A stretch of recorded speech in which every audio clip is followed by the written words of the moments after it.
Welcome to Outrage Overload, a science podcast about outrage and lowering the temperature.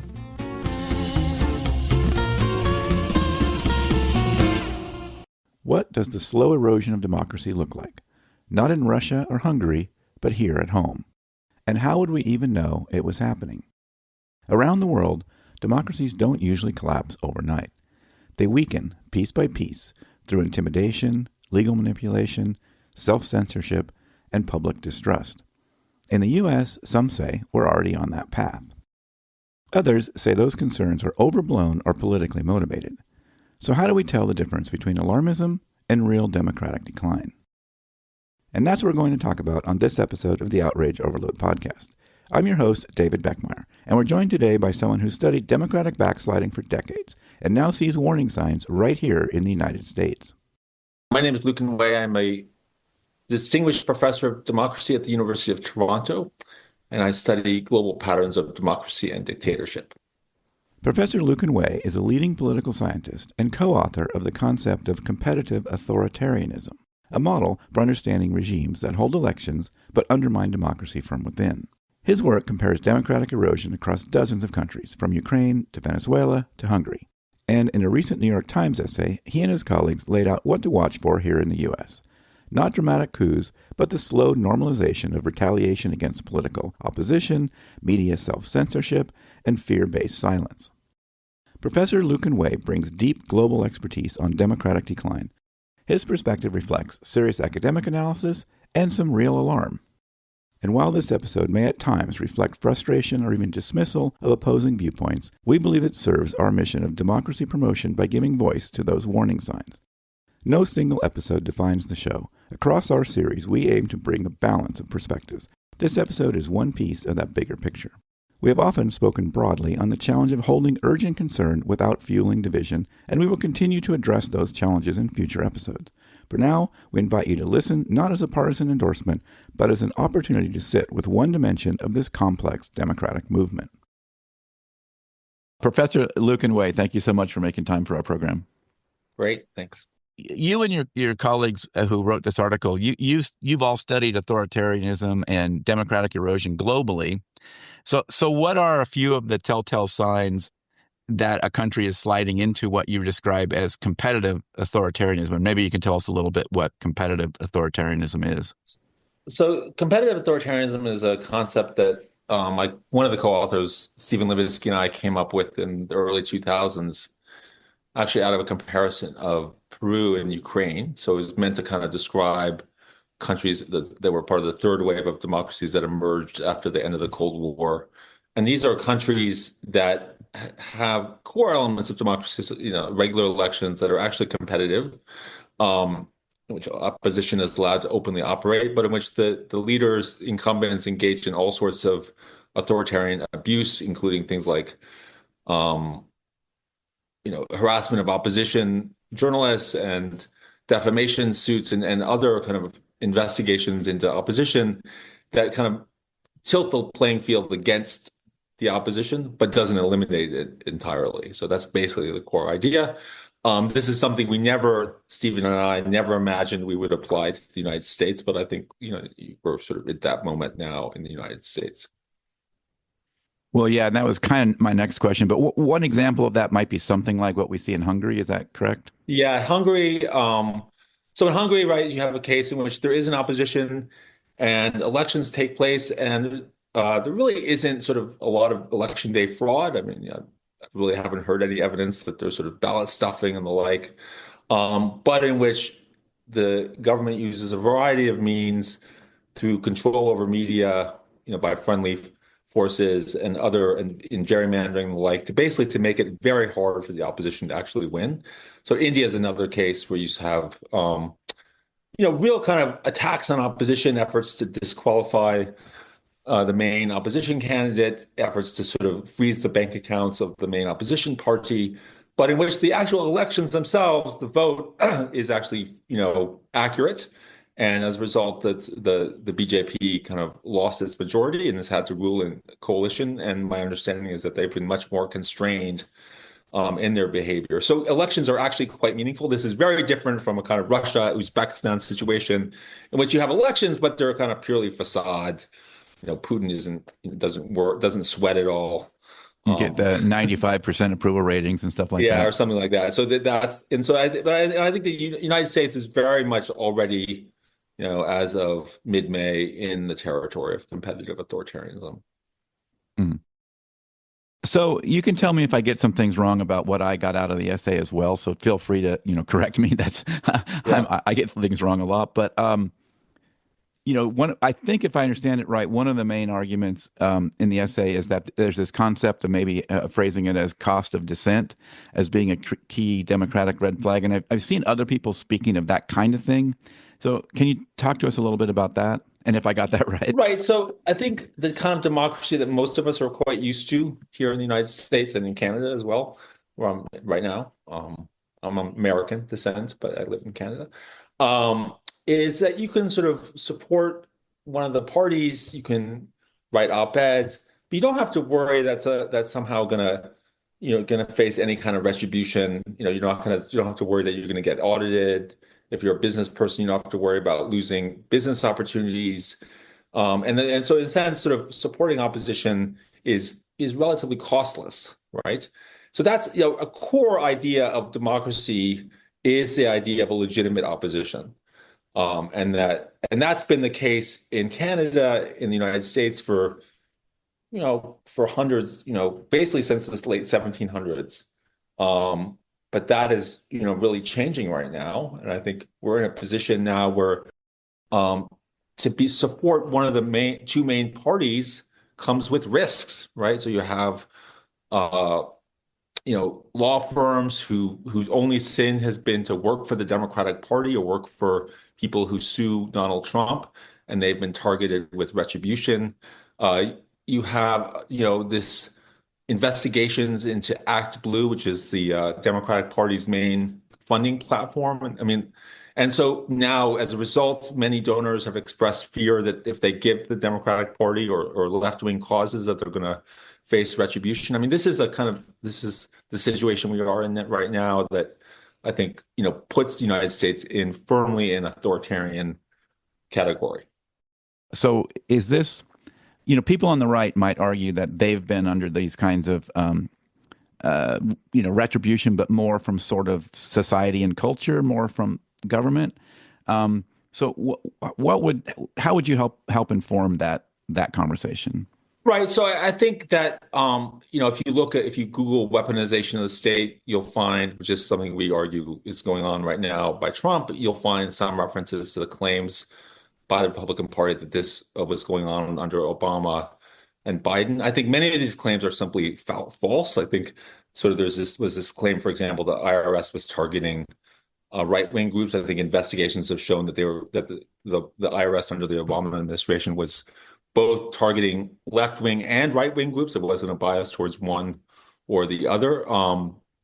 I do think, and also what you kind of, I think, made oblique reference to, that there was sort of issues of a kind of cancel culture, in certain universities with certain, this is not at all part of the Democratic Party or certainly part of the presidential administration, but in the kind of broader left-wing ecosphere, you do kind of see elements of illiberalism that emerged. I think about a decade ago, there was a period in which I just remember, for example, the female head of the IMF, a talk by her at Amherst was canceled, I believe, and things like that. I think which have a kind of illiberal tinge and the like.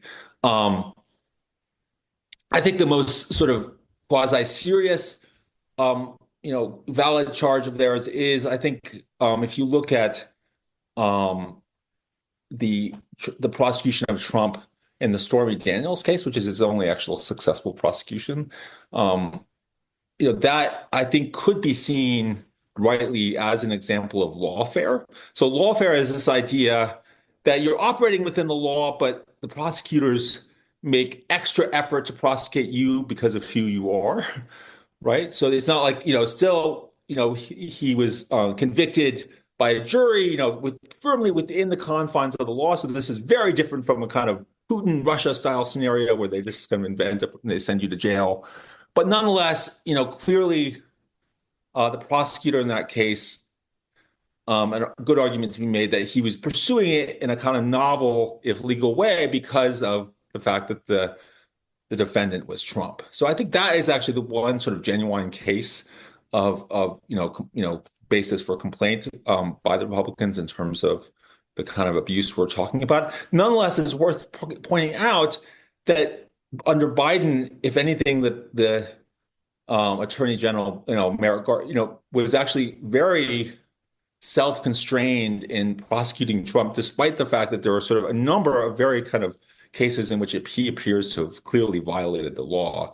So I think at bare minimum, it's quite mixed. I mean, except for this one example. So by and large, I think, there are, some kind of, droplets of truth in what the Republican side Republicans argue on this in terms of the weaponization of the state. But what we're seeing now is just orders of magnitude worse. And I think I worry about kind of both sides. I mean, we've just never seen a situation in U.S. history, literally since the 1700s, in which law firms have been targeted simply because of which political party they supported. We've never seen, or at least since the 1970s, cases in which pro-democratic NGOs or sort of institutions like Act Blue have been targeted simply clearly because of their partisan affiliation, right? And this is new, and this is, much worse than, anything that occurred under Biden or Obama, or at least since the 60s or 70s. Mm-hmm. Yeah, and I know it's anecdotal, but on the ground level, when you're sort of seeing grandmas going to Signal because they're worried about Exactly. talking about the opposition, then it feels like we've Right, gone pretty right. far down that road. Um, Absolutely. so, I wanted to talk about some of this things about language and how we all see these things within our sort of partisan lenses. Um, many on the right would say they voted for Trump not in spite of democracy, but because of them, right? Like they're saying Trump is the one that's holding up democracy. And they talk about things like the Twitter files, where the government allegedly influenced content moderation decisions. So how do you see these concerns about things like that and government tech entanglement fitting into this broader discussion of democratic health? Well, I think most, what's interesting is that the fact that what they oppose is not government intervention, but fact checking, by a non-governmental body. The fact that they clearly pressured Facebook or Meta to stop fact checking. I mean, that's not about government interference or government pressure. That's about sort of whether or not the media prints things that are true, right? So, I mean, I don't know anybody I can't think of any argument to say that fact checking, the idea that you'd only print, something that's actually true, is somehow authoritarian. And that seems to me kind of ridiculous. And I do think there is a reality out there. I think we haven't abandoned all sense of sort of objectivity. There are certainly different views of things, but I think sort of if we abandon the idea that there is an objective reality, we cannot have a democracy. And in fact, one of the things a lot of people ask me here in Canada, what can we do to preserve democracy? I say the first thing is preserve our fact-based media. I mean, the fact that the United States, there's still no consensus about who won the 2020 election is insane. That suggests to me, how can possibly a democracy survive in a context when basic questions of fact, are open to debate, right? And I think that's, so the fact that you have one side arguing against fact checking. I mean, I actually don't know. It's the argument that fact checking is somehow authoritarian. Right. Yeah. I mean, the media landscape, the information landscape overall is definitely a challenge right now. Right. And it's opening the door for a lot of other issues, which I guess maybe raises, I mean, have you thought about structural reforms that could impact that and maybe reduce, whether from the left or right, some of this weaponization? Well, I think, the first thing is follow the law. I think what we've recognized, I have a greater appreciation of this, is the importance of the civil service, of, having a nonpartisan, you know, government bureaucracy. This is something that was created in the United States in the late 19th century. Um, and that is actually pretty central to democracy in a way that I think few people appreciate. The basic idea here is that the American state, and most states in the world today, are incredibly powerful, and they could determine whether you get audited, whether you get investigated, whether you go to jail, all these things. If you're business, what kind of regulatory environment you face, whether you get certain concessions that allow you to carry out business, tariffs, all that stuff. The government just has enormous amounts of power, and so it is central to democratic survival that the bureaucracy have a clear arm's length, relationship to whatever party is in power. And what that means is that things like employment rights, and that a party should not be able to fire government bureaucrats at will. Now, it's hard to sort of if I were a Democratic Party strategist, I would not make my program let's defend tenure of government bureaucrats. But as a social scientist, I can tell you that is core to democracy, right? That once you introduce the politicization of the state, all bets are off, and this is where you get competitive authoritarianism. When you have members of the Department of Justice, who are not career prosecutors, but who are kind of they're at the whim of whatever party is in power, it's hard to see, democracy cannot survive that. Yeah. Yeah, we talked a little bit about this already, how this idea of sort of silence is compliance kind of thing. But a challenge that I spent a lot of time, talking to people about our political polarization environment, and it seems like it's a really tough challenge to present this kind of reality without it being perceived as partisan. I mean, do you have any thoughts on that? Well, I mean, but even Josh Rogan was talking about it. So now, like, once you've lost Joe Rogan, as Trump, then, that's a big deal, right? That if you start, picking up, you sort of eliminate due process for one side, what's to prevent the other side from doing the same thing when it's in power, right? That, we have to, you should think that, like, if you, right? So someone picks you up and deports you and you say, I'm an American citizen, and, you happen to have lost your passport or whatever, and then you don't have no due process to demonstrate that, then, what's to prevent, American citizens from being deported to El Salvador, right? So I think it doesn't take that much imagination to sort of understand how these might be abused by the other side. I mean, and you could sort of, hope that the Democrats will never win power, but that doesn't, that's, I'm not sure that's realistic.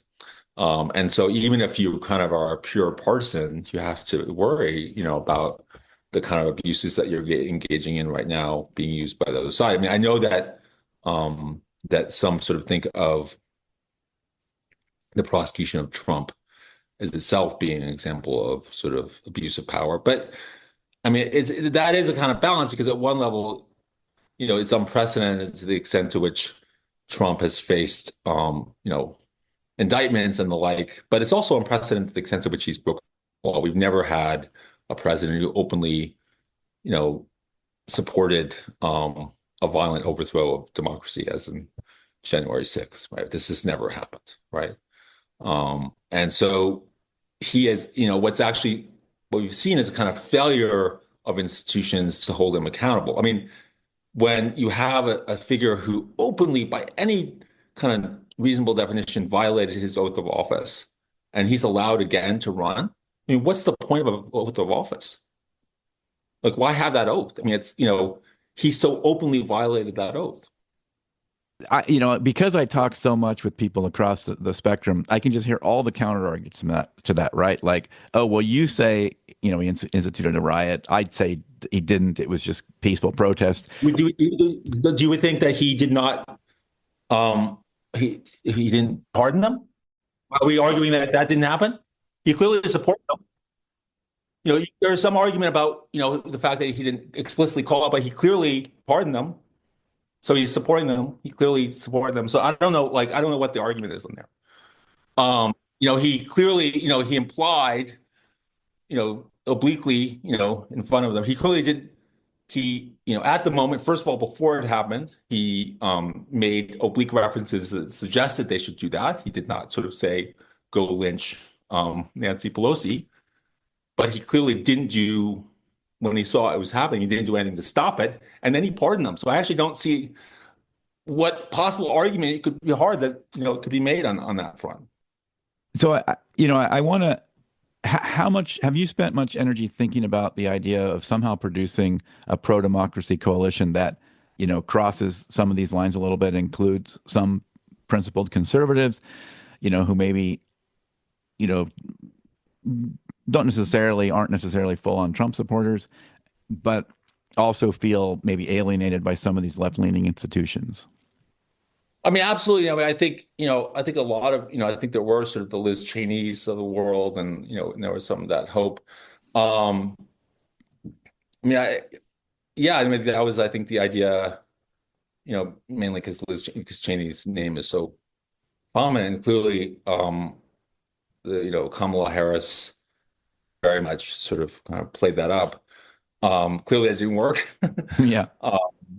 But I think, but I do think that there is room for a kind of cross-party coalition. I mean, unfortunately, what's going on right now is that the Republican Party is so under the thumb of Trump that basically the only Republicans that are willing to go against him are retired ones, or ones that have decided that their political career is over, like Liz Cheney. Because, I mean, I was quite disappointed that George W. Bush remained silent during the election. Because, I mean, I was never a big fan of George W. Bush, but, he was a small d Democrat. Yeah, exactly. I've heard, this, I don't remember the term now, but there's sort of a term for these idea of these kind of, breaking those lines, folks. And it was always one of these, when sort of before 5 years ago or 8 years ago, you saw a lot of people talking about what's some of the ways to get out of toxic polarization. And some of it is this, we hit sort of a rock bottom of some sort, or have some kind of a superordinate event happen in some way that brings us together. And they would say things like, such as a pandemic, right? And they also, one of the other ones was this idea that you'd have these people that were well respected within their tribe sort of, shift roles or take a new position on that. And that would be like, have some effect. Well, we didn't see either of those things happen, right? The pandemic just caused us to polarize more. And there's lots of reasons you could probably argue about why that happened, but we didn't unite together and go deal with that. And likewise, things like Liz Cheney and Kinzinger and others, sort of taking that position and trying to express like a reasoned argument in support of small d democracy, as you say. And it didn't work. Like, it hasn't worked. None of these things that social scientists kept telling us were. So maybe you have some hope. What would this sort of healthier democracy look like? And what gives you some hope for getting there? Yeah, I mean, I don't know. I mean, that's true. I mean, I think the fact that, January 6th, which was such an obvious, violation of democracy. And for a while, it seemed like, when Liz Cheney during the hearings, they seemed to sort of approach a kind of cross bipartisan consensus on this. I mean, you just the evidence when they presented it, for like 2 seconds, it seemed like that was possible. But the fact that the Republican Party supports what we call the big lie, the idea that the Republicans, won 2020 and are unwilling to condemn an overtly violent attempt to overthrow the democratic process. I mean, I don't know what you do, but it certainly has to begin with the Republican Party. I think the Democrats have made a lot of mistakes, and I don't know, whatever. It's, they lost, and they clearly have to do more, I guess, to reach a greater part of the population, unambiguous. But it really begins with the party that supports violent overthrow of democracy. I don't know what to say. So, I mean, I sort of, so that because as long as you have one of the two major parties that's an authoritarian party, it does not matter whatever institutional reform you do, you're going to have a situation right now, which is at best a kind of instability where these, attempted, kind of a unstable competitive authoritarianism type situation. I mean, this is actually what Stephen Levitsky and I argued was most likely, and we have a 2022 piece in Foreign Affairs that's online, that coming age of American instability. That what's going to happen, because when you have one of the major parties, which is overtly authoritarian, but you don't have sort of consolidated authoritarianism, what you basically will have is a period of like relatively soft competitive authoritarianism followed by periods of dysfunctional democracy. And that's sort of what we're headed to right now. Is a kind of, I mean, this is not going to turn into Russia. I think that's very unlikely, or kind of fascism. But you're going to have these periods of right now, which is, from a comparative perspective, fairly soft, but still competitive authoritarianism, followed by periods in which, that abuse doesn't take place, followed by the return of another, post-Trump figure who may engage in similar types of competitive authoritarian abuse. So I think I see that as sort of objectively probably the most likely outcome in the medium term. Yeah, I mean, I think some of it is also just agreeing on a definition of what small d democracy is, because I would definitely say that I know I can hear in my head a bunch of arguments saying, yeah, but it's the Democrats who are, attacking democracy too in their own way. So that's a so then I think clearly, but I think again, I think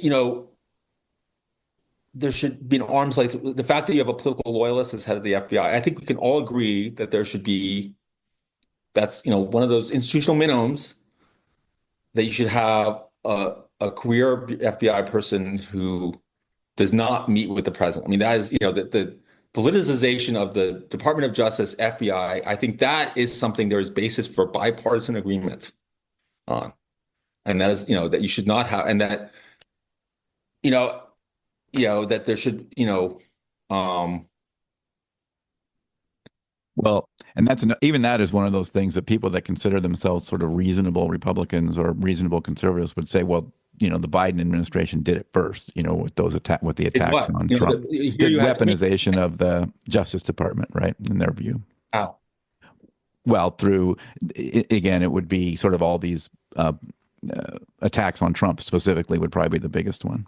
Well, they never brought any, they actually slowed it. I mean, if anything, it's slowed. I mean, yeah, the problem is that you have a president on one side who actually violated the law. But at a certain level, there has to be facts. Right. It can't just be one side, other side. There has to, be facts. And without facts, I don't know, then that's all lost. Then we're in whatever. There has to be facts. Well, and the problem, of course, again, the problem with the facts today is that like it's so much about trust more than it is about truth, right? But it's also about facts. How many 60 cases went in 2020 to, right. All of those lost. And a bunch of them to Trump judges, but you still have partisans saying somehow it was Biden that did it all. Well, yeah, but that's like there you're getting to fantasy land. That's just like sort of fairies. And so but if you have one side which is in the face of all that still saying that Trump won the election, I mean, I don't know what you do with that. That again, why don't talk to me? Talk to those guys. Yeah. I mean, if they're still saying after all that the election was stolen, despite the fact that enormous amount of opportunity was given to them to show that, I think again, it's like there's a kind of equivalence with Russia's invasion of Ukraine. You're sort of talking about it's a different topic, but I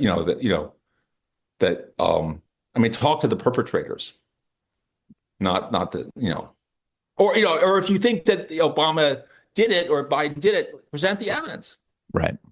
I don't see the evidence, but I that's why I sort of pointed. I do think there's one, the case about Stormy Daniels is actually, it's not, I think that's the part that's not sort of made up, the lawfare element in that, which is clearly lawfare. Yeah. Well, again, I definitely could chat with you for quite a while, but Professor Lucan Way, thanks so much for making time for our show. That was great. Thank you so much.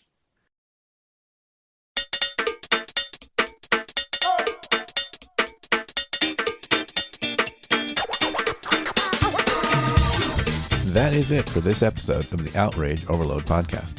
For links to everything we talked about on this episode, go to outrageoverload.net. Want to dive deeper? Check out my Substack at outrageoverload.substack.com or outrageoverload.net/newsletter for more insights beyond the podcast. Subscribe, comment, and join the conversation. If you found this episode valuable, please share it or leave a review. It really helps. Thanks for listening, and I'll catch you next time.